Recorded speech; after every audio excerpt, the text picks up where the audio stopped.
सवाल पूछना होगा पूछ लीजिए।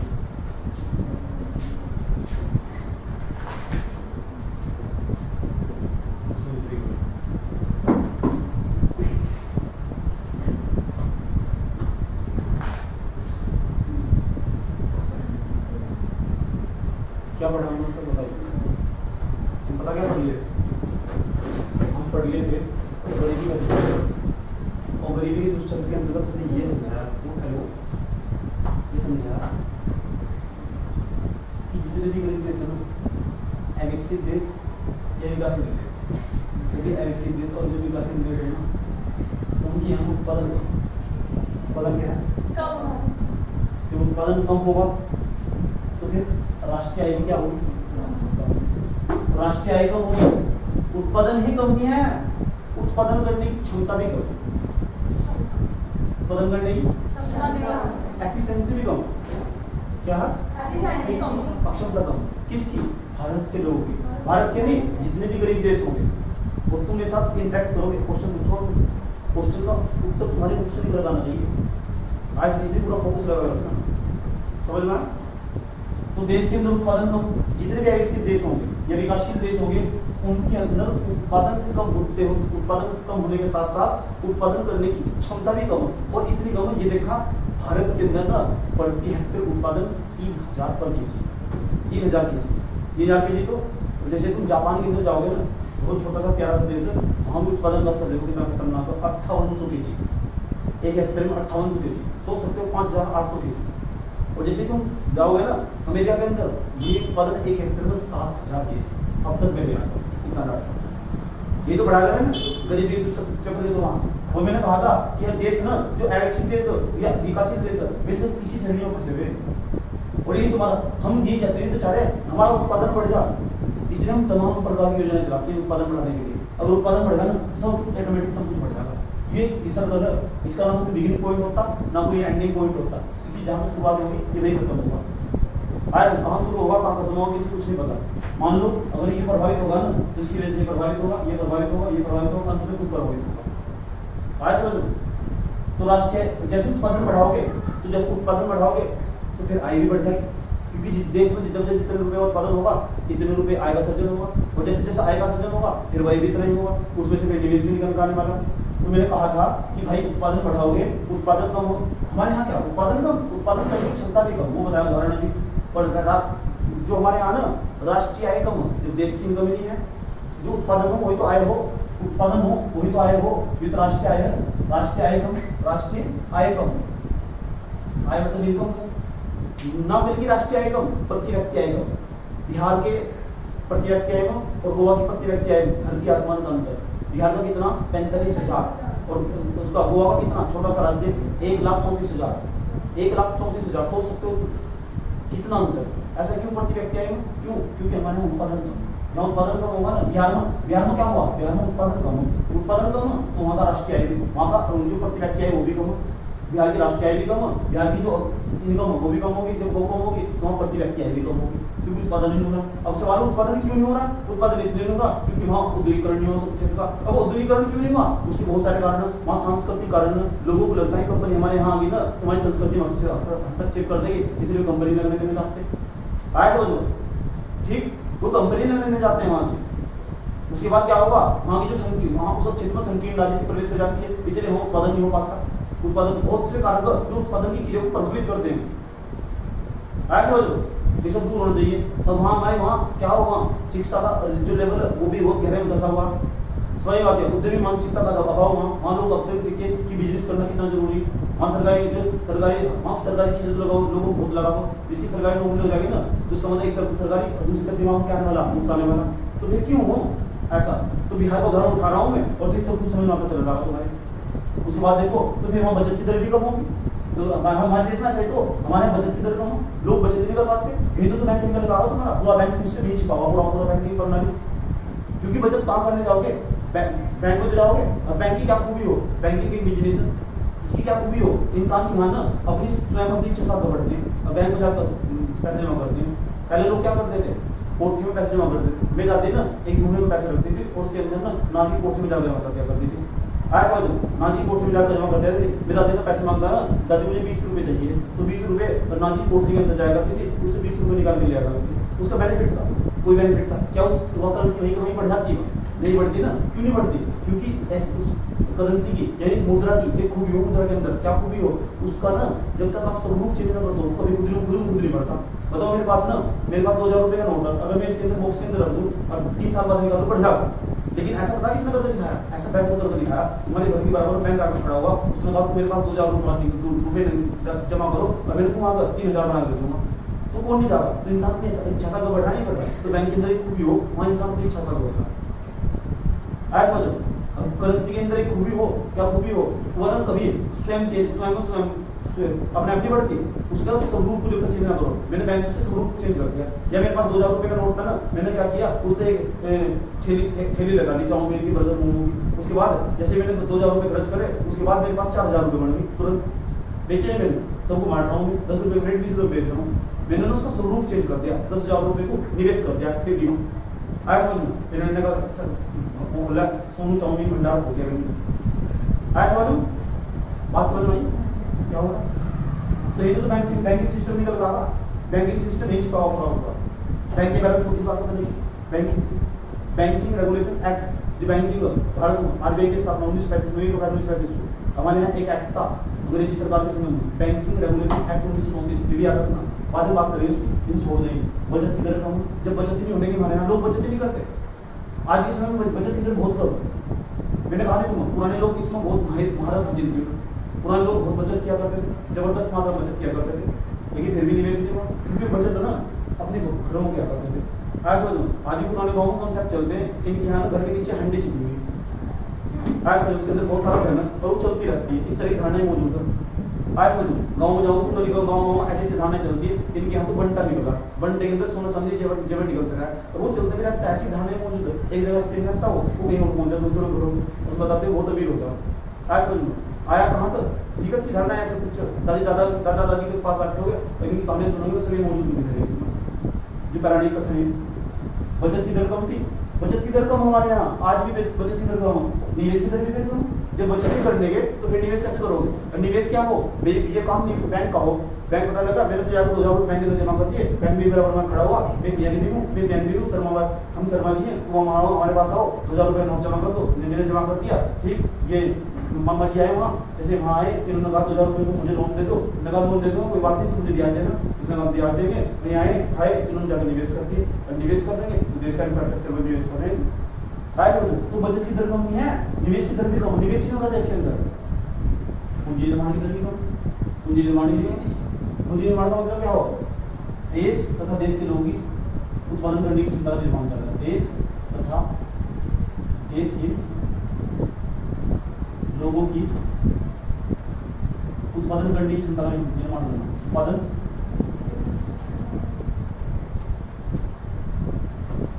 करने की क्षमता का निर्माण करना, क्षमता का निर्माण करना, ये तो पूंजी निर्माण की तरह। इसके लिए क्या करना है? इसके लिए करा जा कि सरकार को ना अवसंरचना पर ध्यान देना चाहिए। अवसंरचना ये तो बताएगा था, इंफ्रास्ट्रक्चर।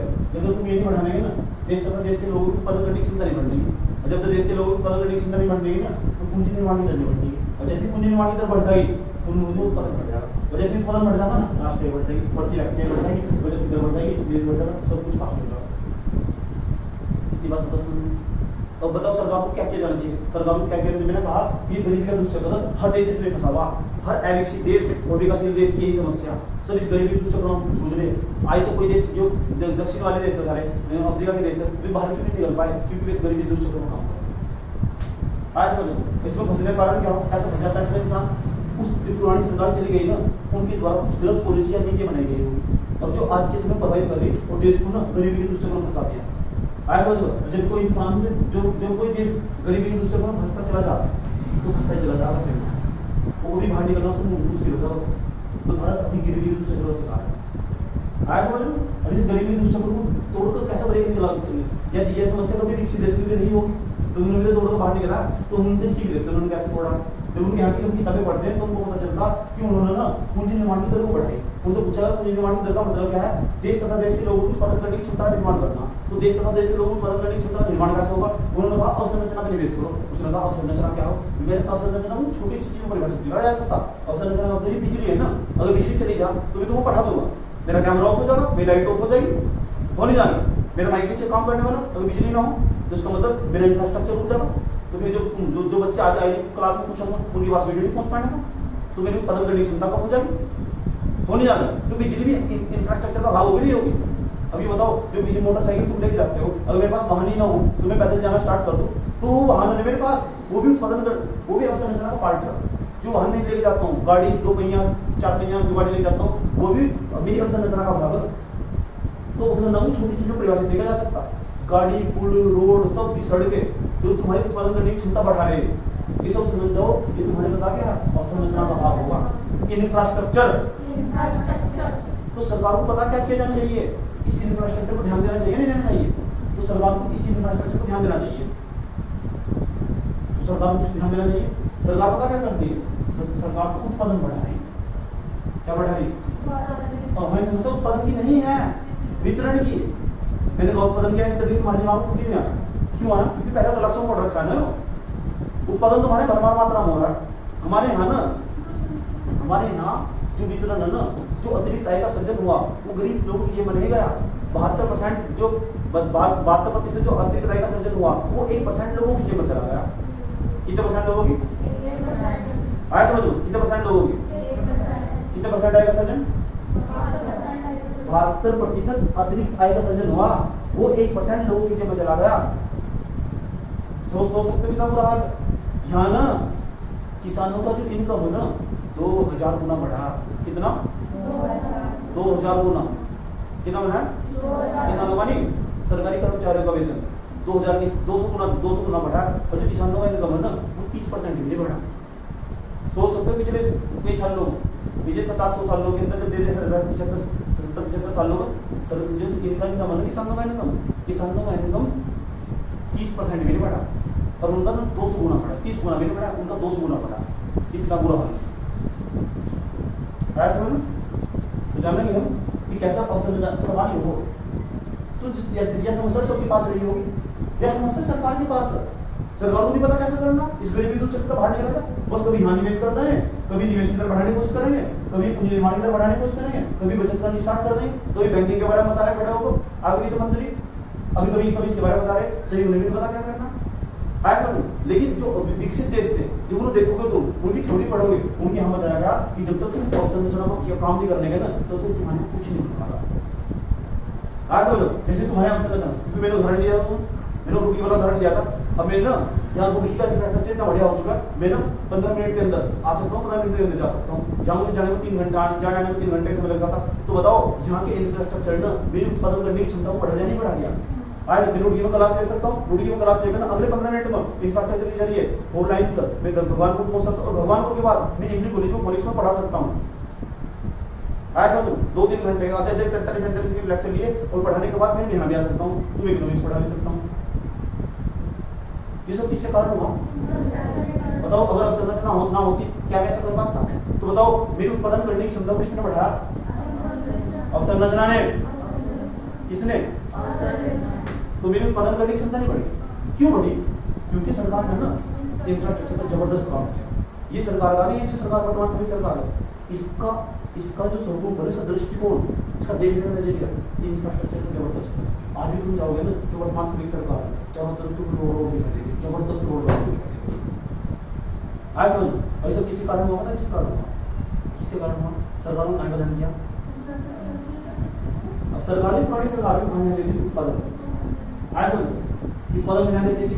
तो इस गरीबी के दृश्य को सब ब्रेक करने का, तोड़ने का जो सबसे बड़ा तरीका, कोई यहाँ से तोड़ रहा है, कोई यहाँ से तोड़ रहा है, कोई यहाँ से तोड़ रहा है, कोई यहाँ से, कोई यहाँ से। हमने कहाँ से तोड़ा? थोड़ा ही नहीं, काम कर रहे हैं। अवसंरचना को काम कर रहे हैं। अब अवसंरचना में समस्या, अवसंरचना के अंदर ना कोई छोटा मोटा पैसा खत्म नहीं होता, बहुत अधिक मात्रा में निवेश की जरूरत है। बहुत अधिक मात्रा में, तुमसे सवाल पूछने वाला हूँ, यहाँ बहुत अधिक मात्रा में निवेश की जरूरत हो। जब बहुत अधिक मात्रा में निवेश की जरूरत हो, सवालों में निवेश आता था। अब अब देश के अंदर जो प्राइवेट सेक्टर था, जब देश आजाद हुआ था, वो तो इतना सक्षम नहीं आता कि यहाँ संरचना में निवेश कर सको, इतने हजार करोड़ रुपए की जरूरत पड़ती है, उतना सक्षम नहीं आएगा। तो फिर सरकारी क्षेत्र में काम कर रहा हो, जो सरकारी क्षेत्र हो ना, उसकी जो कार्य करने की क्षमता वो बहुत धीमी है। आज देखो तुम NHAI का काम कर रहा है, national highway authority of India, board लगे मिलेंगे, पता क्या लिखा हुआ बोर्ड के सामने, कार्य प्रगति पर देख के चलो। आज समझ, एक खड्डा था, कोई खड्डा भरने में तो 2 साल लगे पूरा, हाईवे के बीच में वो खड्डा बन गया। अगर वही प्राइवेट कंपनी काम देते हैं ना, उनकी कार्य करने की क्षमता कितनी खतरनाक, समझ में आया? ठीक। तो जो पहले हमारे यहाँ ना जो प्राइवेट सेक्टर वो अवसंरचना में निवेश नहीं कर सकता था, क्योंकि वो सक्षम ही नहीं आता। अब सवाल ये हो, क्या प्राइवेट सेक्टर आज इतना सक्षम है क्या कि अवसंरचना में निवेश करता है? सक्षम नहीं है, जो ज्यादा सक्षम है। और प्राइवेट सेक्टर, अंबानी अडानी है ना कि वो ही बहुत अमीर हो चुके हैं, अंबानी अडानी टाटा रतन टाटा, वो तो अमीर लोग भारत के देश के अंदर। आज देश की स्थिति बदल चुकी, आज हम इस के पश्चात देश की स्थिति पूरी तरह बदली। अब देश के अंदर पता क्या, ये निवेश कर सकते हैं, लेकिन ये निवेश करते नहीं, ये निवेश करते नहीं। अब सवाल ये कि निवेश क्यों भी करते, ये निवेश क्यों भी करते, कारण पता क्या है इसमें? तो क्या है, जब अवसंरचना निवेश करोगे ना, जहाँ जो रिटर्न की अवधि हो बहुत लंबी हो, एक रोड पहले रोड बनाओगे, योजना रोड कितने एक दो बन जाएगा, रोड बनने में 3-4 साल लगेंगे, 3-4 साल लगेंगे। उसके बाद तो जो कंपनी में यहाँ निवेश करने वाला है, समझाओ कोई कंपनी हायर कर लेगा और उसे चलाना स्टार्ट कर देगा और जल्दी प्रॉफिट देगी, जल्दी काम करेगा। उसके बाद जब रिटर्न की अवधि होगी फिर वो बहुत लंबी होगी, रिटर्न की अवधि होगी वो बहुत लंबी होगी। तो फिर सरकार को ऐसा काम किया जाना चाहिए, सरकार को तो रोड बनानी चाहिए, जैसे रोड बनाएंगे सरकार, ये रोड बना दी चाहिए सरकार ने, उस रोड को फिर बेच करना चाहिए, ये बढ़िया रहेगा, बढ़िया नहीं आएगा। उस रोड को बेच दो, उस रोड को जितना भी पैसा आएगा, रोड पर टैक्स नहीं इकट्ठा करते हैं, टोल टैक्स वगैरह उसकी देख रेख करना, ये सब प्राइवेट हाथों से होंगे। अब सरकार इस पे तो काम करेगी, अब सरकार इस पे तो काम करेगी। कैसे करा जा कि अवसंरचना में निवेश कैसे करा जा? जो निवेशक था वो तो आया ही नहीं हमारे यहाँ, बस जो भारतीय लोग हमारे यहाँ क्यों नहीं आ पाते? क्योंकि हमारे यहाँ का इंफ्रास्ट्रक्चर सही नहीं है। पता लग रहा कि भारतीय लोग जो भी मेरे दोस्त जोन वो अमेरिका से आगा, और अमेरिका से आगा, लेकिन वो देखा जैसे वो बिहार तक पहुंचा, वो देखने मिलता बिहार में प्लांट, यहाँ से अपनी कंपनी लगानी, और बैठ कर गया था टेम्पो में गया बैठ कर, जैसे टेम्पो बैठ कर वहाँ गया ना तो उसकी पेट में दर्द होगा। पता क्या हुआ, उसे जगह तो बहुत अच्छी लगी, तो बाद में पता क्या हुआ, उसने उसे नकार दिया। क्यों नकार दिया? क्योंकि उन्होंने इंफ्रास्ट्रक्चर पर ध्यान दिया, सोचा अवसंरचना अच्छी नहीं है, अगर जब मेरा सामान यहाँ निकल अंदर बाहर पहुंचेगा ना तो आधे सामान में फूट हो चुकी होगी। आज समझ में, इसलिए जो निवेश है ना, अगर सब अवसंरचना अच्छी होगी तो वो निवेश को आकर्षित करती है, FDI को आकर्षित करती है। FDI हिंदुत्व में लगाया हो, फॉरेन डायरेक्ट इन्वेस्टमेंट, इसे बोल दो प्रत्यक्ष विदेशी निवेश। जो भारत का मेरा दोस्त था ना, जो जोन था, वो यहाँ निवेश करने से डरा था, कतरा था। क्यों कतरा था? क्योंकि हमारे यहाँ का इंफ्रास्ट्रक्चर अच्छा नहीं है। पता लग गया वो क्यों कतरा था, क्यों नहीं इसलिए करने का, क्योंकि अवसंरचना अच्छी नहीं है। और इसको हम बहुत बुरी तरीके से भी कर रहे हैं। आज भी हमारे यहाँ बहुत बड़ी समस्या है। देश के अंदर ना 5-7 ऐसे राज्य जहाँ केवल उत्पादन हो रहा है। गुजरात ले लो, जो तटीय राज्य, गुजरात ले लो, मुंबई ले लो, इधर चले जाओ ना, बंगाल ले लो साइड में, पश्चिम बंगाल ले लो साइड में, उड़ीसा ले लो, जो तटीय राज्य केवल यहाँ उत्पादन की मत करेगा। 7 राज्यों में, भारत के अंदर 28 राज्य, उनकी बुरी भारत के अंदर क्षेत्रीय समानता। कैसी समानता? क्षेत्रीय असमानता हमारे यहाँ मौजूद है। उत्पादन केवल इन राज्यों में, जिन राज्यों में उत्पादन हो रहा है उनकी राष्ट्रीय आय बढ़ रही, वहाँ बचत की दर बढ़ रही, उनकी निर्माण की दर बढ़ रही, सब कुछ वहाँ मेरे चल रहा है। और मैं लिस्ट में साथ रहा हूँ, गुजरात को देख लो, ऐसे देख लो, इतना बताओ समझ में आया नहीं है?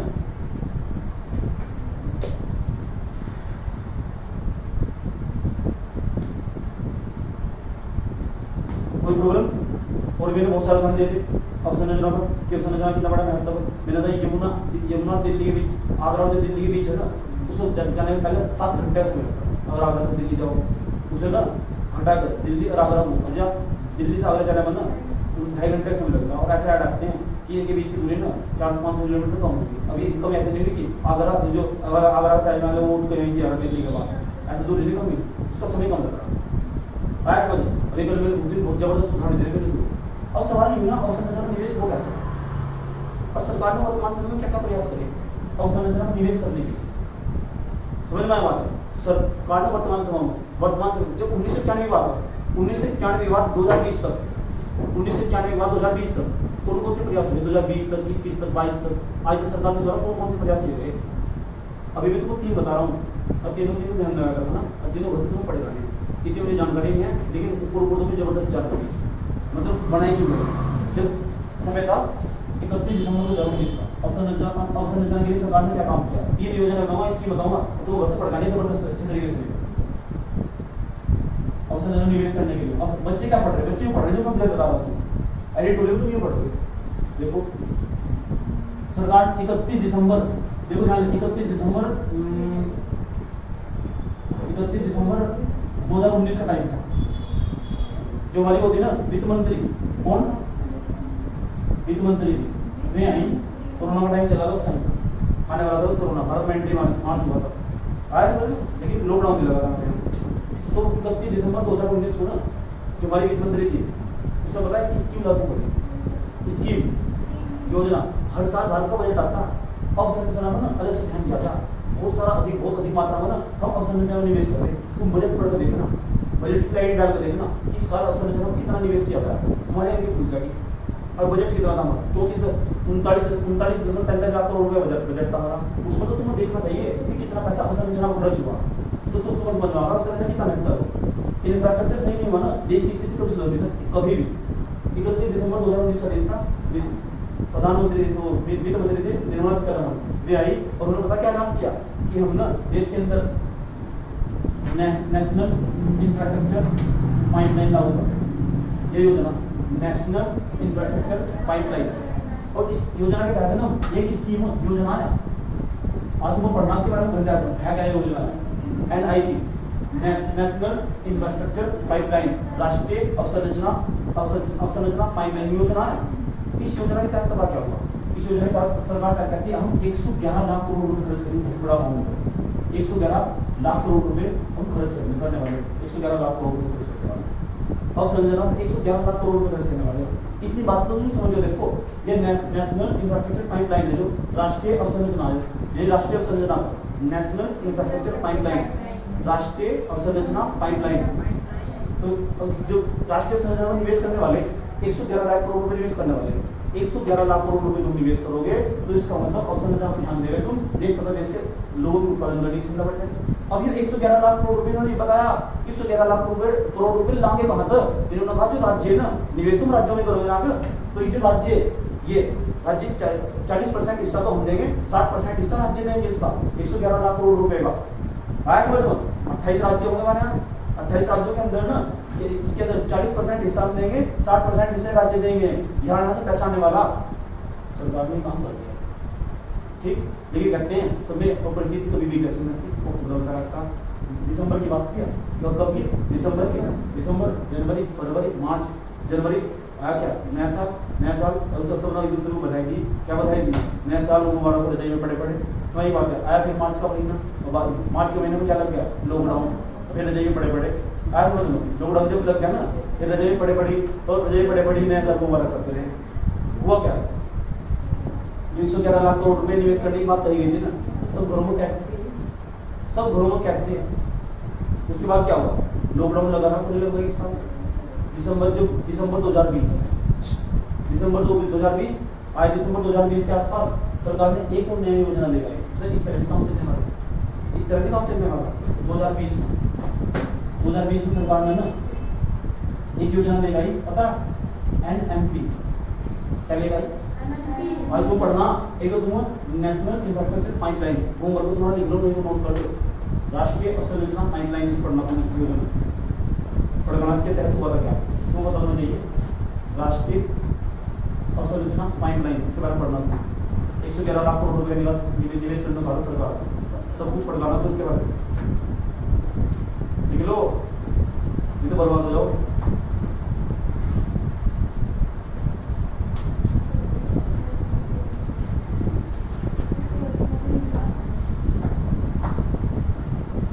इसके बारे में पढ़ना, NIP के बारे में, नेशनल इंफ्रास्ट्रक्चर पाइपलाइन, कितने पैसे खर्च करने वाले, 111 लाख करोड़ रुपए, बहुत बड़ा हो।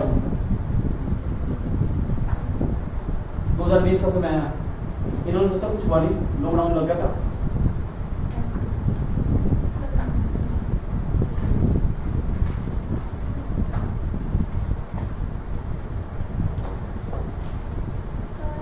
अब तो लिख रहे हैं तुम ना, क्या ड्रामा कर रहे हो, यहाँ देखो, चलो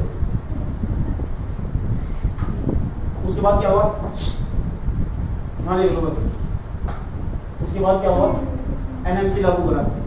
एनएमपी पता क्या हो, 2020 की बात बता रहा हूँ, जब आत्मनिर्भर भारत योजना आई, 20 लाख करोड़ रुपए खर्च करने की बात कही, सरकार ने कहा हम ना 20 लाख करोड़ रुपए खर्च करने वाले, 20 लाख करोड़ रुपए खर्च करने के दौरान उन्होंने कहा कि अवसंरचना बनाओ, अवसंरचना के लिए नेशनल मॉनेटाइज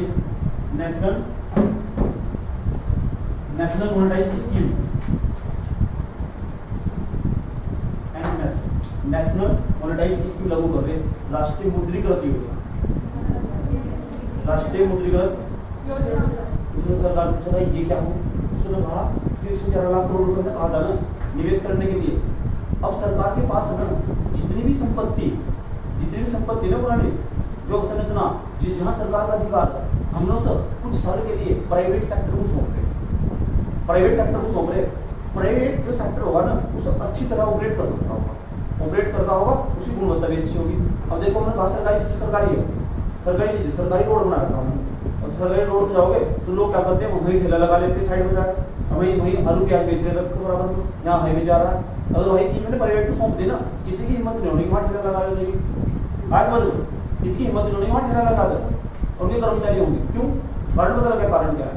तो सरकार ने कहा हम एनएमएस राष्ट्रीय मुद्रीकरण योजना लागू करे, इसके तहत उन्होंने कहा क्या कहा कि हम कुछ निवेश जो जहाँ हमने पहले से निवेश कर रखा था तो उनसे ना मुद्रीकृत कर रहे, मोनेटाइज कर रहे, यानी बड़ी हुई चीज को बेच रहे, आज बड़ी हुई चीज को बेच रहे, लीज पे दे रहे, पट्टे पे देना है सरकार, इसे तो बोले लीज पे देना, पट्टे पे देना कुछ साल के लिए, तो सरकार ने इसमें जोड़ दिया।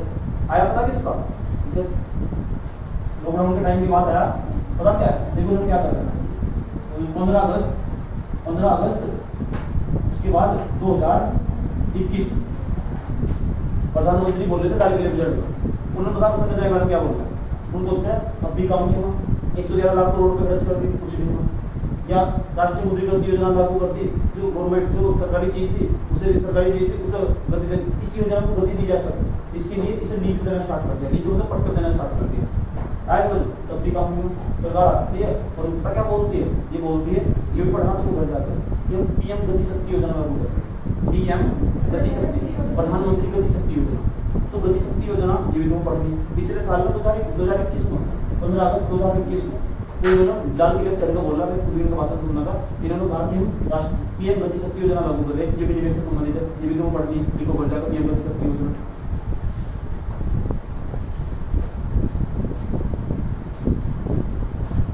ये सब क्यों हो रही है योजना कोई, अब संरचना क्यों बढ़ा रहे, और संरचना क्यों बढ़ा रहे हैं क्या, तो ये जो राष्ट्रीय मुद्रीकृत योजना, राष्ट्रीय अवसंरचना योजना, पीएम गति शक्ति योजना, ये सारी योजनाएं क्यों चलाई जा रही थी, सारी योजनाएं, उससे क्या होगा, देश के लोगों की पसंद की सुविधा निर्माण होगा, उससे क्या होगा, उससे क्या होगा, उससे क्या होगा, राष्ट्रीय आय बढ़ने की, प्रति व्यक्ति आय बढ़ जाएगी, बचत की दर, निवेश की दर, फिर गरीबी दूसरे का निकल जाए, ऐसा हो सकता है, ऐसा हम ना 1950 तक कर रहे, कब से कुछ ना कुछ ले गए, हर सरकार ने कुछ ना कुछ करा इस गरीबी दूसरे को तोड़ने के लिए, लेकिन समस्या पता कहाँ, आज तक हम सिर्फ करती है नौकरी काम जो होगा, हकीकत में क्या करना होगा, ऐसा क्या करूं, ये जो भ्रष्टाचार है ना देश दीमक की तरह फैला कर रहा है, भारत के लोगों के अंदर डीएमए में भ्रष्टाचार है, सरकार इतनी अच्छी स्कीम लेकर आती है, जो नेशनल मॉनेटाइज स्कीम लेकर आई है सरकार, जो जबरदस्त योजना है, पूरी सरकार के पास जो बड़ी संपत्तियां ना, रोड चल रहा है हो, हैदराबाद वाला हो, देहरादून तक का, जाओ प्राइवेट को सौंप दिया, 5 साल तक ऑपरेट करो, पैसा दे दो, प्राइवेट कंपनी क्या करेगी, सरकार को कहेगी यहाँ तक देखो हैदराबाद तक का रोड ना, देहरादून तक का रोड मुझे दे दो तुम, सरकार क्या है, प्राइवेट कंपनी को खरीद लिया 5 साल के लिए, सरकार को बहुत अधिक मात्रा में पैसे देगी, फिर सरकार के पास जाओ, राजकोषीय घाटा बढ़ रहा था, उसमें फर्क पड़ेगा, सरकार दूसरे कारों में निवेश कर सकती है, इससे बढ़िया क्या हो सकता, ऐसी स्कीम लगाती है, लेकिन ये हो ना ये प्राइवेट वाले ये रास्ते में ठेला लगाने नहीं किसी को भी, आया समझ लो, जो स्ट्रीट वर्कर है ना वहाँ नहीं खड़ा होने देंगे, और सब जबरदस्त वाली सफाई साफ सफाई रखोगी वो बता प्राइवेट वाले। तो ये इतनी महंगी योजना ले गई है सरकारी, तो यहाँ सरकारी से यहाँ सरकार का परफॉर्मेंस अच्छा ये तो तुम तीन योजना जिनको पढ़ने को तीनों पढ़ेगा नहीं, एक तो पढ़ेगा नहीं नेशनल इंफ्रास्ट्रक्चर पाइपलाइन सिस्टम पढ़ेगा ना जो 2020 की योजना तुम्हारा काम आज हो, ये तुमने नहीं पढ़ा ना तो तुम तो ये समझ जाओ अवसंरचना संबंधित इकोनॉमिक्स में कोई क्वेश्चन आएगा नहीं लिखने को तो तुम्हारा बैंक तो फिर बोलेगा नहीं आएगा। तुम अवसंरचना भारत सरकार ने हाल ही में पीएम गति शक्ति योजना लागू की है, जिसके तहत अवसंरचना पर निवेश किया जाएगा। तो उसके तहत देश तथा देश से लोगों उत्पादन करने की क्षमता का निर्माण होगा, न केवल देश तथा देश से लोगों उत्पादन करने की क्षमता का निर्माण होगा, इससे पूंजी निर्माण की दर बढ़ जाएगी।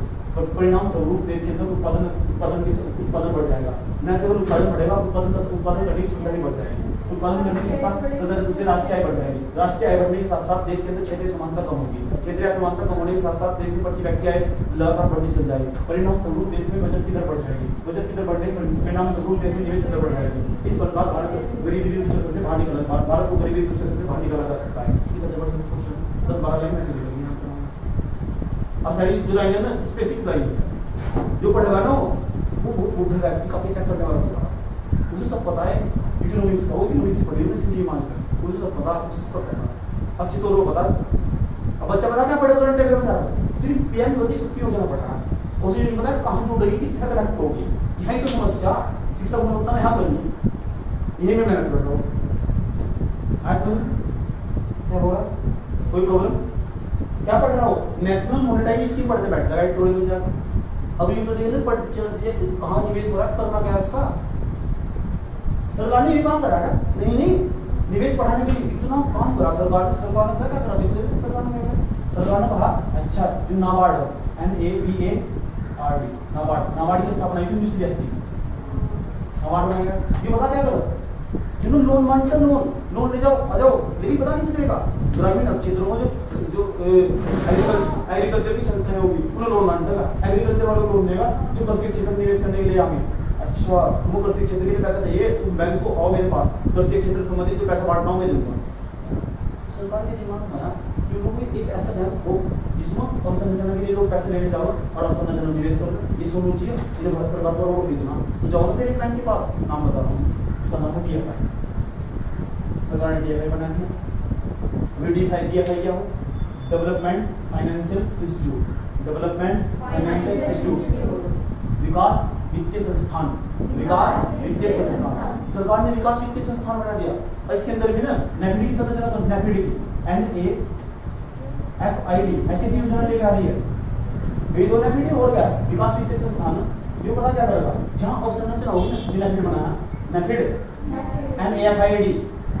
NAFID बैंक है वो ऐसा बैंक कृषि में लोन नहीं देना ना अवसंरचना के लिए लोन देगा, जिससे जाना ना उठाओ पैसे जितने दिन तुम्हारी तरफ क्षमता जाओ NAFID के पास जाओ और NAFID ना ये प्रकार में DFI है विकास वित्तीय संस्थान केवल अवसंरचना के लिए लोन देगा, तुम अवसंरचना के लिए लोन देगा जाओ फिर करो अवसंरचना पर, इससे बढ़िया क्या बात है। सर कितना अच्छा काम कर रही देखो आया समझ भ्रष्टाचार तो ऐसी कौन सी संस्था है जिसके अंदर भ्रष्टाचार नहीं आया समझ ठीक बैठ भारत और वैसे भ्रष्टाचार आया समझ में तो ये भ्रष्टाचार तो PSA में लेकर पैदा हुए तो NAFID बना दिया, पता लगा NAFID क्यों बनाया सही। NAFID एक प्रकार का क्या है DFI डेवलपमेंट फाइनेंशियल इंस्टीट्यूट, विकास वित्तीय संस्थान। अच्छा अवसंरचना के लिए पैसा चाहिए, अच्छा अदिल जी आपको अवसंरचना के लिए पैसा चाहिए जी चाहिए, कहाँ जाओगे DFI के पास। DFI कौन सा NAFID और इसमें भारत सरकार पैसे डालती है। अच्छा भारत सरकार पैसे डालती है नहीं सरकार ना इसमें अपनी हिस्सेदारी कम रखती है और धीरे धीरे इसे प्राइवेट कर देगी, तो ये प्राइवेट हाथों में चला जाएगा। तुम यहाँ जाओगे पैसा लोगे अवसंरचना में निवेश करने चले जाओगे, कोई ऐसा बैंक होना चाहिए। आज सरकार ने एक NAFID बनाया, एक प्रकार का बैंक ही आज एक संस्थान बनाया, इसके पास जाओगे और तुम अवसंरचना के पैसे ले आओगे और खर्च कर दोगे इसके लिए NAFID आज और भी काम कर देगा सरकार। हाँ सरकार ना हर साल बजट पेश करने वाली हो, उस बजट को ना अगले साल जो बजट आने वाला 25 साल का जो बजट होगा और अवसंरचना संबंधित कहीं भी कुछ भी बात आ गई थोड़ा कान लगाकर सुनिए, कान खोल कर बेटा। अच्छा अवसंरचना की बात कर रहे थे तो कान खुले रखे हो जब तो पेपर देखते हैं जहाँ भी अवसंरचना का नाम आ लगा और तो बहुत ध्यान से पढ़ियो, इग्नोर न कर दो सब। ये तो फिर एग्जाम तो वही करने वाला है। कोई स्कीम हो, कोई बात हो, पता लग रहा है ना इस स्कीम का ये फायदा होगा, इसका अवसंरचना में निवेश होगा, और जब भी तुम्हारे दिमाग में अवसंरचना में निवेश होगा, अवसंरचना में निवेश होगा, देश तथा देश के लोगों की उत्पादन करने की क्षमता का निर्माण होगा, उससे पूंजी निर्माण की दर बढ़ जाएगी। अगर नहीं करते कौन सी दोनों हो रही मतलब क्या बताया, ये क्या है अवसंरचना। तो अवसंरचना मतलब क्या, अवसंरचना क्या होगा, अवसंरचना निवेश करो तो कुछ भी सरकार करने जा रही है ना, हर साल का तुमको बजट देखना चाहिए, और बजट में ना ये पता करना, आज गूगल पर जाकर सर्च करना कि सरकार ने अवसंरचना के लिए क्या क्या प्रयास किए, और तुम ना यूट्यूब पर डालना चाहोगे सरकार के द्वारा पिछले कुछ वर्षों में किए गए अवसंरचना के लिए प्रयास, तो तुम देखना अभी सारे वीडियो खाली टाइम में बैठ के देखते रहो, सरकार ने ये करा, सरकार ने ये करा, सरकार ने ये करा, ये हो रहा है क्या, वो बहुत साधारण तरीके से आता है, या बहुत साधारण तरीके से आता है कि NIP क्या करा, राष्ट्रीय अवसंरचना पाइपलाइन को क्या क्या करा सरकार ने, इस जो राष्ट्रीय मुद्रीकृत योजना इसमें क्या करा सरकार ने, कब आई है, या तो पता करो पीएम क्या है, पता करो ये जो हमारा ये पीएम गति शक्ति योजना क्या है, पीएम गति शक्ति योजना नहीं बोल रही है, पीएम गति शक्ति योजना, गति शक्ति योजना, ये अलग गति सरकार तीन तो पढ़ रही थी, पता लगा उसने, लेकिन पता क्या समस्या नहीं है, कैसी सवाल पूछता, सरकार के इतने प्रयासों के बावजूद भी पीएम गति शक्ति योजना, राष्ट्रीय मुद्रीकृत पाइपलाइन तथा राष्ट्रीय अवसंरचना पाइपलाइन के बावजूद भी सरकार निवेश को आकर्षित करने में क्यों सक्षम नहीं हो पा रही है, ये पूछा सवाल, ये पैसे का सवाल समझ नहीं गया। इतने सारे प्रयास सरकार कहती है नैपिड बना रहे, सरकार कहती है DFI की तैयार कर रहे, सरकार कहती है ये वाली योजना तैयार कर दिया, ये वाली योजना तैयार कर दी, ये योजना तैयार कर दी, वो कर दिया, बजट इतने का ले हम 111 लाख करोड़ रुपए यहाँ से लेकर आएंगे, पैसा वहां से लेकर आएंगे, लेकिन फिर भी समस्या कहाँ, अगर समस्या है ना, समस्या तो है क्योंकि एकदम गरीबी तो चलो फंसे हुए, ये तो सरकार कई सालों से कर रही है, हर सरकार में देख लो कर ही रही कुछ ना कुछ, फिर भी विफल, तो ये इसलिए तो क्या है, यहाँ को भी बच्चे दिमाग जाएगा जो बैठ कर पीएम गति शक्ति योजना पढ़ रहा है, इकोनॉमिक्स पढ़ रहा है, जो घर बैठ कर पीएम गति शक्ति योजना पढ़ रहा है, ये पढ़े करंट पढ़ के जैसे पेपर उदाहरण मिला था क्वेश्चन इसमें मानता है, यह तो सवाल पूछेगा, वो ये नहीं पूछता जीएसटी क्या है, इसके संवैधानिक प्रावधान बताइए, यह कौन से संविधान संशोधन के तहत लागू हुआ था, इसके प्रमुख प्रावधानों का वर्णन करें, पता क्या पूछे, जीएसटी पुराने टैक्स सिस्टम से क्यों बेहतर है, यानी जब तक पुराना टैक्स सिस्टम नहीं पढ़ देंगे ना, उसके अंदर की कमियां खूबियां नहीं पढ़ देंगे, तब तक जीएसटी समझ में आने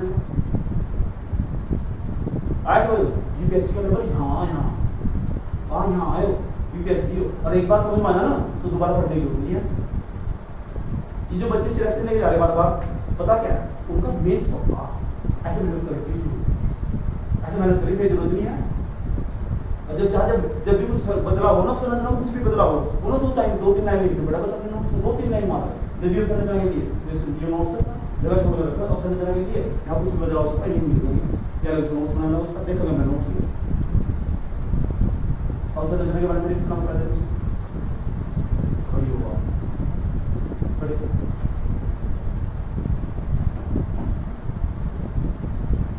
क्या बता रहा है अभी, क्या समझा जो मैंने समझाया वो बताओ, सरकार ने अवसंरचना के लिए क्या क्या प्रयास किए, पहले नंबर क्या बताया, NIP नाम बताओ उसका क्या है, कितने लाख करोड़ रुपए खर्च करने की बात होगी, निर्मला सीतारमण 111 लाख करोड़ रुपए, उसके बाद क्या हुआ, लॉकडाउन लग गया, समय कभी भी कैसा लगता, बदलता रहता, वक्त बदला, दौर बदला, जमाना बदला, लोग बदले, इसलिए बदलेगा, बताओ क्या हुआ, राष्ट्रीय मुद्रीकृत योजना, उसके बाद क्या हुआ, इसके तहत हो क्या, ये पढ़ना नहीं करता, होमवर्क है हमारा, राष्ट्रीय मुद्रीकृत योजना के तहत ना जो सरकार के द्वारा बनी हुई जो एसेट्स परिसंपत्तियां उन्हें बेच दिया जाता है कुछ समय के लिए, मुद्रीकृत का मतलब मोनेटाइज करना, परमानेंट नहीं करते, परमानेंट के लिए बेच देना, मुद्रीकृत कर दिया, 5 साल बाद उनसे ले लेंगे। उसके बाद क्या हुआ, प्रधानमंत्री लाल किले पे चढ़ रहे थे, मैंने उन्हें बोलते हुए सुना, तुम्हें भाषण सुनने चाहिए उनके, एक घोषणा कर दी उन्होंने, पीएम गति शक्ति योजना ये कह रहे जो प्रोजेक्ट चल रहे हैं ना इनकी गति बहुत धीमी है, तो इन्हें गति दो और जो संरचना में काम चला तो गति दे दी, बैठ कर खड़े हो तो क्या लगता है ये चलेगी तो बताना किस तरह से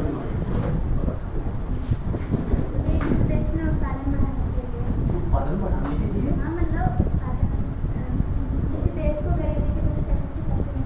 कैसे निकालना है तो ये पूंजी का निर्माण दर को जरा बढ़ाने के लिए अवसंरचना पे ध्यान देना। अवसंरचना उससे क्या होगा?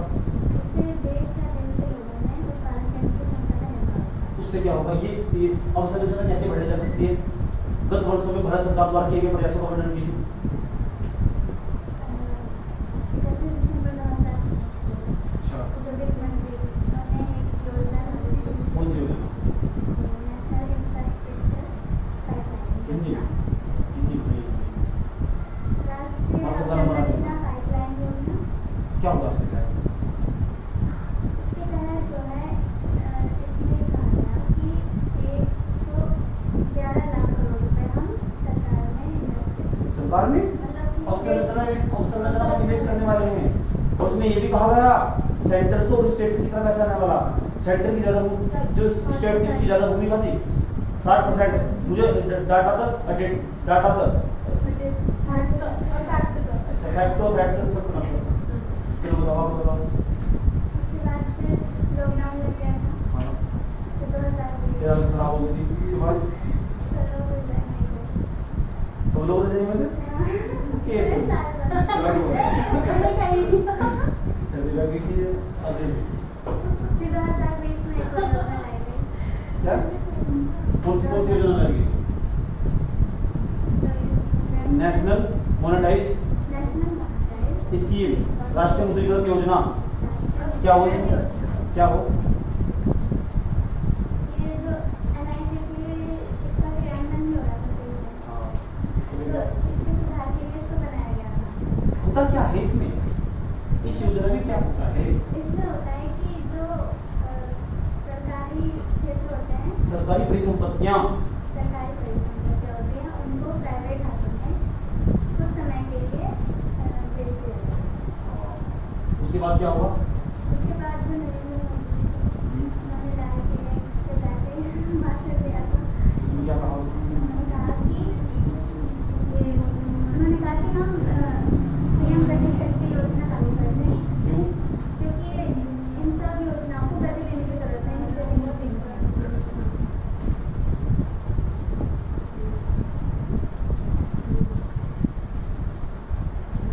वैसे तो देखो नहीं था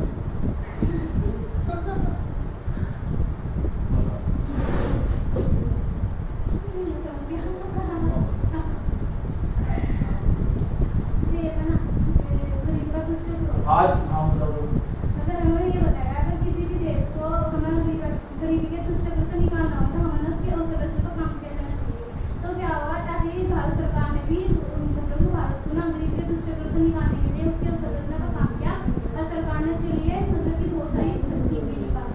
सबसे पहले एक स्कीम लाई गई थी NIP, national infrastructure policy.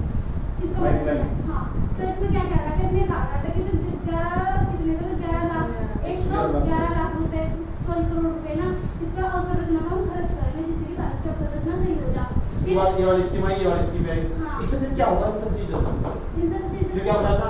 DFA बनानी। हाँ, उसके बाद इसमें बनाया गया था यूनिफाइड मतलब DFA का नाम क्या था? इसका नाम था डेवलपमेंट फाइनेंशियल इंस्टीट्यूट, विकास वित्तीय संस्थान। एक बैंक बना दिया गया था। इसमें कहा गया था कि जितने भी है जिस तरह नाबार्ड, हाँ, और ये लोन देने का काम कर रहा है। जिस तरह नाबार्ड एग्रीकल्चर में लोन देता है, इस तरह इंफ्रास्ट्रक्चर के लिए मतलब कि लोन देगा। ये पढ़िए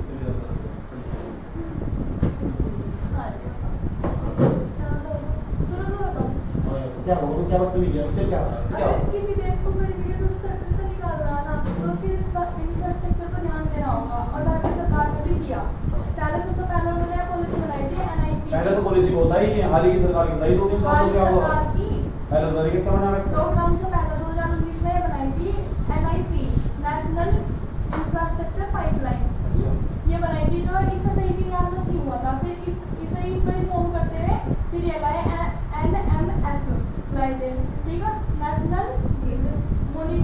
मोनेटाइज स्कीम मोनेटाइज स्कीम हाँ ये लाइन है। फिर इंस्टाग्राम बोलता नहीं तुम्हें याद रहता अब मैंने याद नहीं। इसमें ये हुआ था कि जो सरकारी परिसंपत्तियां ना कुछ समय के लिए प्राइवेट सेक्टर के हाथों में दे दी जाएंगी। खड़े हो गए भैया, प्राइवेट सेक्टर के हाथों में दे दी जाएंगी। फिर इस समय कुछ नहीं हुआ। फिर ये हुआ जो मोदी जी लाल किले पे झंडा चिल्लाए, उन्होंने कहा कि जो ये जितनी भी स्कीमें चल रही ना इनको गति नहीं है, इन्हें गति दे दो। और इसके लिए उन्होंने योजना चलाई पीएम गति शक्ति योजना। ठीक है, जो हमें पढ़ेगा आनी। फिर उसके बाद जो ये पहले जैसे नाबार्ड होता ना, वो एग्रीकल्चर के क्षेत्र में वो देता था, लोन देता था। इसी में ही इन्होंने बनाया DFI डेवलपमेंट फाइनेंशियल इंस्टीट्यूट बनाया। इसमें ये है नेफिड। इसमें और कि जो अगर एग्रीकल्चर के लिए किसी को लोन लेना ना तो यहाँ से जाकर लो। इससे क्या होगा? उसके लिए इंफ्रास्ट्रक्चर के लिए यूपीएससी क्या सवाल पूछेगा? बैठ जाओ। यूपीएससी क्या सवाल पूछेगा? मुझे बताया था यूपीएससी क्या सवाल पूछेगा, बताओ। यूपीएससी क्या सवाल पूछेगा? मेंस में क्या सवाल लिखोगे? आपको मुंह जुबान नहीं है यार वीडियो में आ जाना है इसलिए ना बताओ। उसके बाद आकर्षक क्यों करवा रही थी? फल क्यों सरकार इसमें खाली हो गया फिर भी अब संरचना को इन्वेस्ट समझ में आया? इतनी सारी योजनाएं चलाने के बावजूद भी ये योजना और भी बता दी क्या इतना ना। उड़ान योजना देखो क्या कर, उड़ान योजना, भारतमाला परियोजना, चला कितनी सारी योजना, सागरमाला परियोजना, इतनी सारी योजना और संरचना में चलाने के बावजूद भी सरकार निवेशकों को आकर्षित करने में क्यों विफल हो रही है? ये है यूपीएससी। इन्वेस्टर क्यों नहीं आ पा रहा है? हाँ, ऐसा क्या चीज है जो सारे से रोक रहा? और ऐसा अगर तुम्हें बात पता लग गई ना तो ये तो भारत सरकार को भी नहीं पता। इनकी वेबसाइट में जाकर ना तुम जाकर उनके जो NSSO उस वेबसाइट में जाकर डिस्क्रिप्शन में जाकर अपना व्यू डाल दो। समझ आई बात? एक्सेप्ट करेगी तुम, सरकार को भी देगी, पुरस्कार भी देगी। इतना बढ़िया प्रोजेक्ट बनाया उन्होंने। बताओ तो सर, करो क्या है? क्या समस्या कहाँ है? जानना चाहते हो कि क्या होगा? कि ऐसा क्या करा जाए कि अवसंरचना में निवेश जो निवेशक को आकर्षित हो जाए। आया समझ? ठीक, जब सरकार के बस में कुछ नहीं रहा ना तो लास्ट में जाकर तुम कह रहे जो प्रोजेक्ट चल रहे हैं बहुत धीमे चल रहे, गति दे दो ना। आया समझ? पीएम गति शक्ति योजना। अब पता लगा क्या लेगा आगे? पीएम गति शक्ति योजना 2.0। ये तो हो सकता। और ये इस तरह की योजनाएं बता रही ना, इस तरह की योजना इस बात की ओर इशारा कर रही है कि सरकार के प्रोजेक्ट कितने स्लो चल रहे, कितना बुरा हाल है। और जब तक निवेश नहीं होगा ना, जब तक अवसंरचना में निवेश नहीं होगा, DFI बना दिया, नेफिड बना दिया, ऐसी संस्थाएं बना दी, क्या चाहिए? बैंक भी बनाकर रख दिया उन्होंने, योजना भी लगेगा, 111 लाख करोड़ रुपए खर्च कर दिए। ये मुद्रीकृत भी प्राइवेटाइजेशन कर देंगे इसका, वो भी कर दिया। खरीदने नहीं आया कोई, भारत की सरकार की संपत्ति कोई दिलचस्पी नहीं दिखाई। बहुत कम इन्वेस्टर आए, और आए तो भारत के आए, तो बाहर का आया ही नहीं। तो फिर समस्या कहाँ? क्यों नहीं आ रहे लोग? आकर्षित क्यों नहीं हो रहे? तो फिर अमेरिका से गरीबी दुष्चक्र को तोड़कर ऐसा कैसे भागेगा? आया समझ? गरीबी दुष्चक्र को तोड़कर कैसे बाहर निकल रहा है? सरकार मुद्रीकरण तो कर रही, पूर्ण रूप से निजीकरण नहीं कर रही। जब तक सरकार पूर्ण रूप से निजीकरण नहीं करेगी तब तक निवेशक आकर्षित होगा बाहर का। 5 साल बाद सरकार चलता कर देगी सर मुद्रीकृत पाइपलाइन। जब तक सब चीजें प्राइवेट नहीं होगी ना तब तक कुछ नहीं होने वाला। और एक तरफ तो तुम सरकारी नौकरी का ढिंढोरा पीटते हो और दूसरी तरफ सारी चीजें प्राइवेट करते हो। यानी रोडवेज में सारी चीजें प्राइवेट हो जानी चाहिए। फिर देखो इंफ्रास्ट्रक्चर पाइपलाइन, फिर देखो ये रोड जो तुम्हारे आसपास दिखाई देंगे, जो टोल टैक्स है ना, लेकिन वो भारी मात्रा में तुम्हें वसूलना पड़ेगा। आज जब यमुना हाईवे पे चढ़ जाओगे ना, दिल्ली यू आगरा जब इस पे जाओगे ना तो बीच में टोल टैक्स वाला मिलेगा। पता क्या कहेगा? सरकार तो रेट 150 रुपए, फिर कहेगा 200 रुपए निकाल तो देने पड़ेगे। आज समझो, ये तो फिर दूसरे रास्ते से जाएगा, बैक रोड, इस पर टोल टैक्स नहीं है और जाने में लगेंगे 7 घंटे। जा आज समझो, तो तुम 7 घंटे देना, 7 घंटे वाला रास्ता चूज करोगे या 50 रुपए देकर चले जाओगे, 50 रुपए एडवांस देगा। 50 रुपए देख चल रहा है। ये आज की जनरेशन की सोच है। आज की जो जनरेशन है ना, आज का जो जनरेशन है ना, वो मूल्य चुकाने के लिए तैयार है। उसे समय की कीमत समझ में आती है। आज की जनरेशन में खूबी वो मूल्य चुकाने के लिए तैयार है।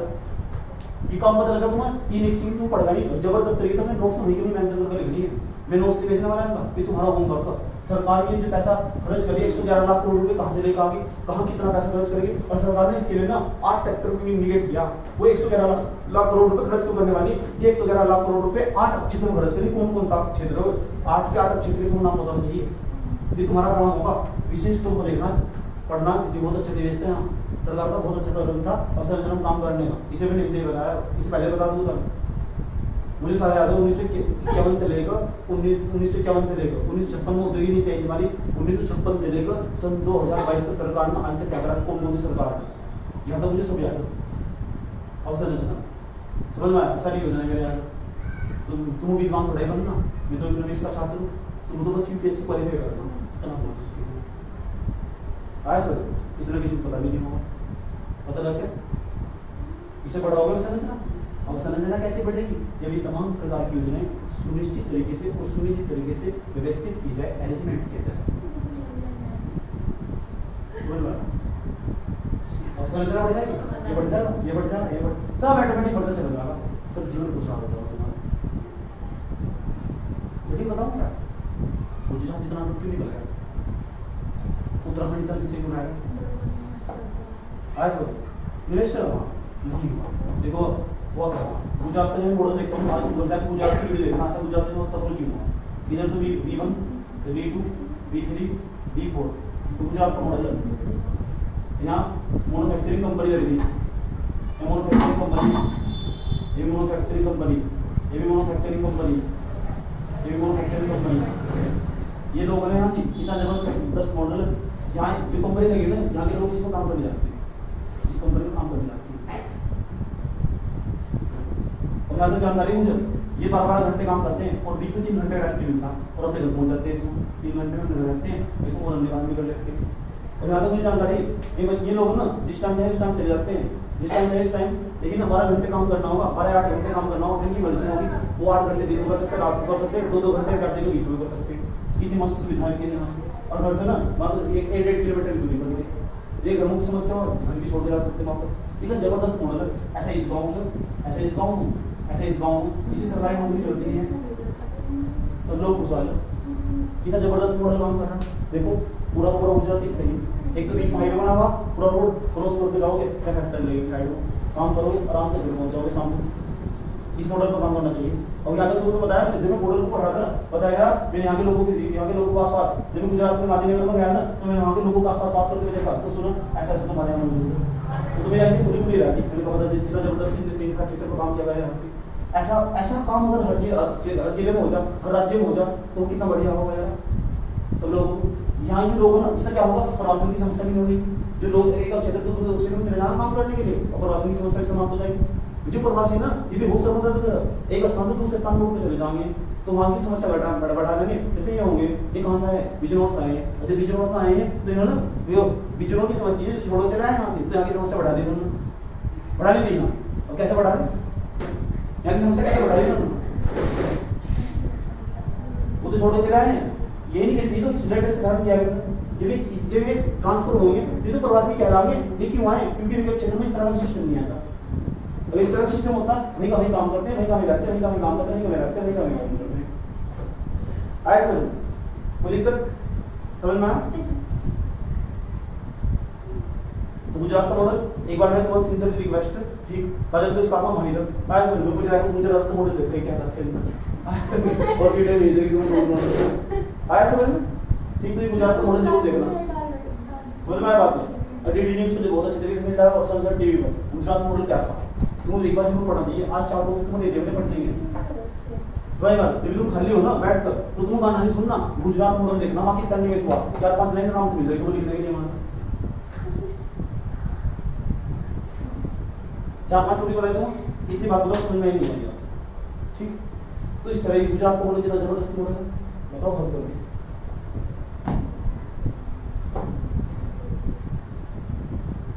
1 घंटे पूरी रहना। समझ में आया? कितने टॉपिक पढ़ना है तुम अवस्था में जनाब काम करने के लिए? नंबर 1 सरकार, number 1 NIP national infrastructure pipeline, NMS national monetisation scheme, तीसरे नंबर पर PM गति शक्ति योजना। आज और कुछ समझ नेफिड भी पढ़ना तुम नेफिड सरकार की बहुत सारी योजनाएं हैं, बहुत सारी लिस्ट बहुत लंबा, इतने कुछ होने के बावजूद भी क्यों नहीं आकर्षित कर पा रही? क्वेश्चन तो इसका उत्तर भी मिला, उत्तर मिला, क्यों भी फल मिलेगा समय के साथ, अभी नहीं बाद में मिलेगा। क्यों मैं क्यों नहीं बता रहा था तुम? इसलिए टेस्ट से इस बार पूछा तुम कि वो क्या रहा ये नहीं पूछने का ये गति शक्ति योजना क्या है, ये कैसे ये जवानी चली गई PCS वाला UPSC वाला नहीं पूछने का सवाल, क्योंकि ये नेशनल क्यों नहीं आ रहा? मॉडल सूचना आया समझ? इसलिए कहता हूँ तुम ग्रुप में हर रोज क्वेश्चन भेजना, क्वेश्चन जरूर पढ़ना चाहिए। विदाउट क्वेश्चन पूछने किसी भी टॉपर को सुन नहीं जाता, एक बात बोल देगा प्रीवाइज से क्वेश्चन पेपर किसी भी एग्जाम की तैयारी करना चाहते हो, प्रीवाइज से जो क्वेश्चन पेपर हो ना वो मूल मंत्र बाई विवेक प्रकार की ग्रंथ हो, इसे क्वेश्चन को जो उसका टॉपिक का नाम ही पढ़ लेना तुम ना तो तभी बहुत पता चले किस टॉपिक इंपॉर्टेंट है, पता यहाँ से जरूर क्वेश्चन आएगा। आया समझ? यहाँ से एक बच्चे रात में बात हो रही तो घर में इकोनॉमिक्स के आपके 8 वीडियो देखिए और 8 क्वेश्चन करते हैं इकोनॉमिक्स के और पॉलिटी क्वेश्चन करते हैं सोच जो आपने डाटा बताया बिना को गुरु के दूसरे को पढ़ा और गुरु के दूसरे को में पढ़ने के बाद ना पॉलिटी 2 क्वेश्चन करती है, पॉलिटी क्वेश्चन यानी पढ़ रहा है यहाँ से और क्वेश्चन नहीं कर रहा वहाँ से सोच सकते हैं। मैंने इसके ऊपर ऐसे लिख दिया, ऐसे भी भेज जाओ उसको निबंध भी तैयार करते हैं, इतना तो अच्छा पढ़ाते हो। मैंने पूछा क्यों गए थॉट प्रोसेस डेवलप हो रहा, क्या डेवलप हो रहा? थॉट प्रोसेस, सोच डेवलप हो रही नहीं होती। ये जो नई नई योजनाएं चल रही समझ में आ रही नहीं आ रही, जो करंट अफेयर ऐसे जो करंट अफेयर हाँ होगा। लेकिन यहाँ सरकार जानना चाहते हो, जानना चाहते हो इस क्वेश्चन को मैं नहीं रोक रहा हूँ, इस क्वेश्चन की पूजा में इस क्वेश्चन के पूजा ना मैं बाद में कर लूंगा, बताऊंगा कि यहाँ सरकार विफल क्यों और सरकार को क्या करना चाहिए। गुजरात सफल नहीं होगा, गुजरात सफल नहीं होगा। ऐसा क्या हुआ गुजरात में? ये पता क्या कहा जाता जो टाटा थे ना, टाटा ने जब एक बार पता क्या बात कही थी, टाटा ने जो गुजरात में पूरा दिखा ना सारा टाटा ने निवेश कर निकाल रहा। टाटा ने एक बार बात कही थी कि हम ना पहली बार वेस्ट बंगाल में कंपनी लगाने गए, पश्चिम बंगाल में, तो वहाँ के लोगों ने आंदोलन कर उस कंपनी को भगा दिया था। ये गुजरात बनाए थे और गुजरात को उन्होंने सक्षम बना दिया। टाटा ने बताया बात ये कहा था जिसने कभी गुजरात में निवेश नहीं करा ना वो दुनिया का सबसे बड़ा फैक्ट्री और वो बिजनेस मैन। आज देखो गुजरात का ऊंचाइयों को छू रहा है। हाँ तो बच्चा पैदा होता सोचता भी कि कभी वो सरकारी नौकरी करेगा, सिर्फ बिजनेस मैन बना। आया समझ? ये मॉडल हटाते से होना चाहिए।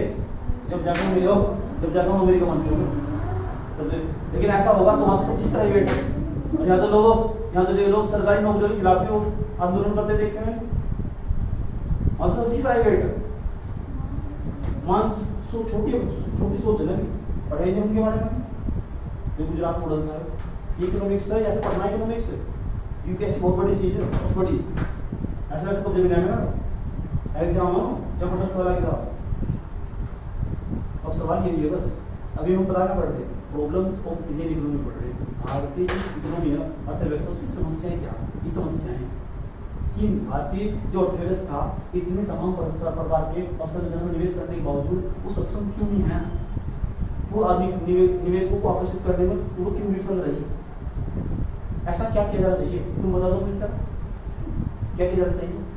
खड़े हो आप, थोड़ा तो तुम्हारे टाइम बताओ, खड़े हो, सवाल बताओ क्या लगता है? अच्छा यूपीएससी क्या सवाल पूछा आपसे?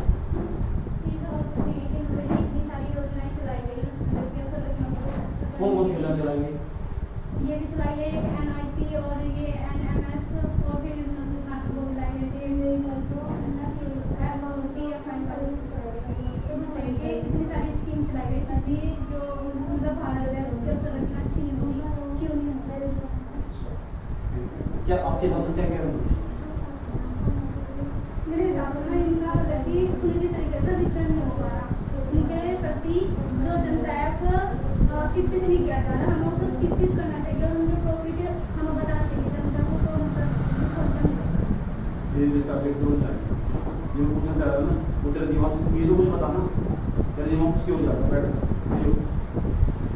बता कि भारत सरकार निवेश को आकर्षित करने में क्यों विफल रही है? निवेश को आकर्षित करने में अवसंरचना में क्यों नहीं काम हो पा रहा?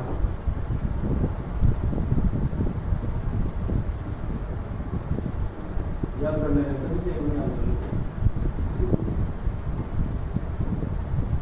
बताओ, एक ही लाइन नहीं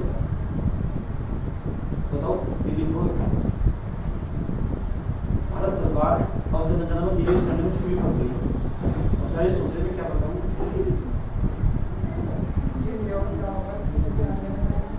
अच्छे से मतलब कैसे वो अच्छा है कुछ ना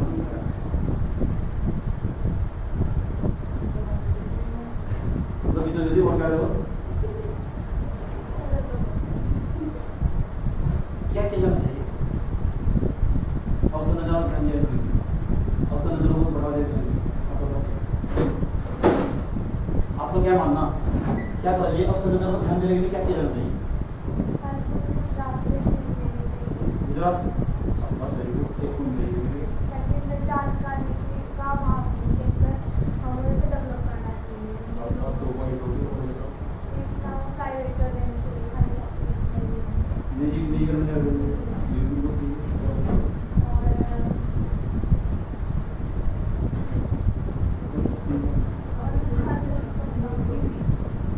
मैंने पूछा, आप तो उपाय बता रहे हैं, पूछा कहाँ है? आप उपाय बता रहे, आप ये बता रहे किया जाना चाहिए। आप बताओ ये कारण, ये बता। यही कारण है, कारण नहीं पाए इसको। कारण नहीं पाए, हाँ तो ऐसा बताओ ना, आप बताओ। चलिए, एक पॉइंट जैसा लगा मुझे दिल को लग गया, एक पॉइंट लगाओ, क्या गुजरात में बताओ। दिल को तो बात कर सकता मेरे साथ, कोई दिक्कत नहीं है, बेझिझक हो। कौन सा? आपके मुंह जुबान नहीं है, तेज भी बोलते ना। बताओ मुझे आवाज नहीं है। प्राइवेट सेक्टर बिना विश्वास दिलाना होगा। प्राइवेट सेक्टर वो कैसा, उसके लिए नीति बनानी होगी कैसी नीति? कि ताकि यहाँ पर विश्वास वो कर सके। तो निवेश विश्वास योजना चला दो। हाँ भैया ऐसा करना होगा। ऐसा करना होगा। और जो हमारा इसमें जो प्राइवेट सेक्टर होगा, आप कारण बताओ, मुझे उपाय नहीं जाए, आप फिर उपाय बता रहे हैं। कई तो समस्या है कि सब करंट अफेयर पढ़ो, करंट नहीं पढ़ते। मुझे करंट जा रहा है, ऐसा हो क्यों रहा?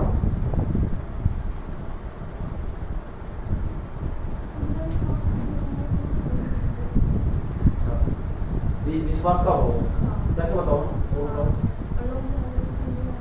लोगों को जागरूकता अभाव, अवेयरनेस का।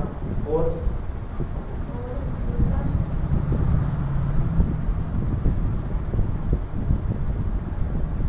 सरकार ने 2 लाख पैर खरीद को बोली मैंने उसी पॉइंट पूछे बकवास में सुन ली पढ़ो।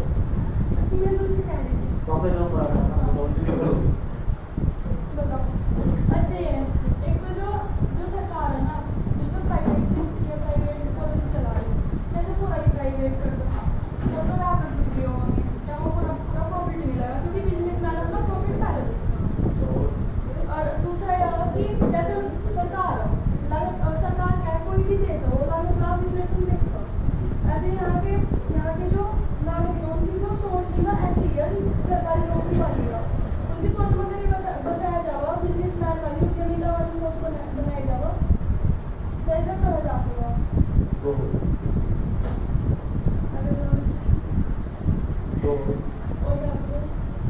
और वो हम कुछ बता सकते हैं। खड़े खड़े भी दिमाग चलाते हैं, अल्बर्ट आइंस्टाइन ने जमाने में बोला। उद्यमी मानसिकता डरला गुजरात में पढ़ा जाए। मीनू जी आप बताओ, कुछ ऐसा बताओ जो अवसंरचना के अंदर निवेश को आकर्षित किया जा सके। समस्याएं कहाँ? समस्या बताइए, नहीं सोच पड़ रही समस्या बता दो कहाँ है? गुजरात के जैसे मॉडल बहुत से क्षेत्रों को पता भी नहीं, एजुकेट प्रचार कर दो बहुत से क्षेत्रों को गुजरात के लिए जानकारी मतलब ये नहीं बता दो, किसी को नहीं पता, बेवकूफ हो तुम। हमारे खुद आपको तो चला पहली बार पता लग रहा है, पढ़ी नहीं आज तक। इंस्टाग्राम आर्ट कभी पता क्या है? भैया वो बता। नहीं पता होगा। इंस्टाग्राम को अपलोड जाके जाके बताए बता। क्या आज करूंगी जाएगा। मैम प्राइवेट कर देना चाहिए थी सर थोड़ा। सब- हाँ मैं प्राइवेट क्यों कर रहे इसके लिए हमें किसी को जानकारी देना चाहिए कि इसका हमें क्या फायदा। इसके बाद और क्या तेरे पास आज तेरे पास में मॉडल आया? क्योंकि जो जो तुम सब पूछना है ना, भारत सरकार हर साल डॉक्यूमेंट निकाल रहा है और भारत सरकार के देश के अंदर कोने कोने तक इस तरह की स्कॉलरशिप प्रोग्राम चलाओ, जो भी अच्छा देगा ना उसको पुरस्कार देगा सरकार, पुरस्कार देगा जो भी इस तरह से अच्छा सुझाव देगा। तुम्हारे पास मुझे कोई ऐसा सुझाव नहीं लगा जो जिसके अंदर स्पेसिफिक बात जो संरचना को आकर्षित कर सकता हो। अब तो मुझे एक बात अच्छी लगी क्योंकि मैं सरकार को भेजने वाला हूँ सब चीजें लिखने के बाद। आज मुझे भारत के कौन कौन इस तरह के सुझाव मांगे जा बताओ, कमी कहाँ और क्या किया जाना चाहिए?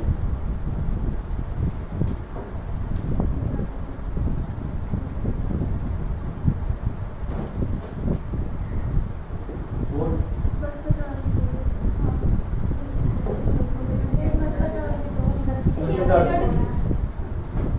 आप बताओ।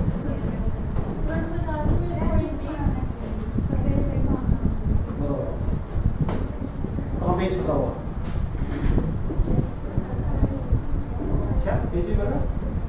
पेज का सॉल्व होगा जब हम ये 3 योजनाएं पढ़ेंगे ना हाँ, और ये क्यों नहीं सफल हो पाई तो इनके कारण पता चलेंगे। ये बात ठीक है। तो कारण उपाय बनता है ना।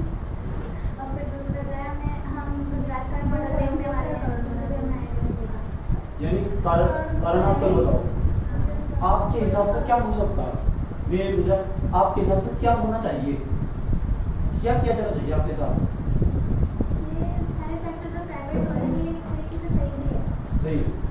अच्छा अपने घर वालों से जाकर पूछना कि सरकारी नौकरियां खत्म हो रही, आपको तैयारी करने भेज रहे, अबे मानसिकता में सरकारी कुछ नहीं है ना। तो ये तो पूछ रहा मैं, आपके घर वाले आपको तैयारी करने भेज रहे हैं सरकारी? हाँ मेरे साथ में जरूरी थोड़ी है सरकारी नौकरी। चलो बताओ एक पॉइंट हो गया। फिर दूसरा ये गुजरात के मॉडल को भी जो है ना ये इसका प्रदर्शन करना चाहिए। अच्छा लोगों को देखना चाहिए कि यहाँ पे क्या हो रहा है, कैसे यहाँ पे माता का उत्पादन बढ़ रहा है। तो गुजरात का मॉडल तेरे दिल को लग गया, बीजन वाली बात नहीं ये जरूर देखना है। और बताओ कोई आइडिया नहीं है?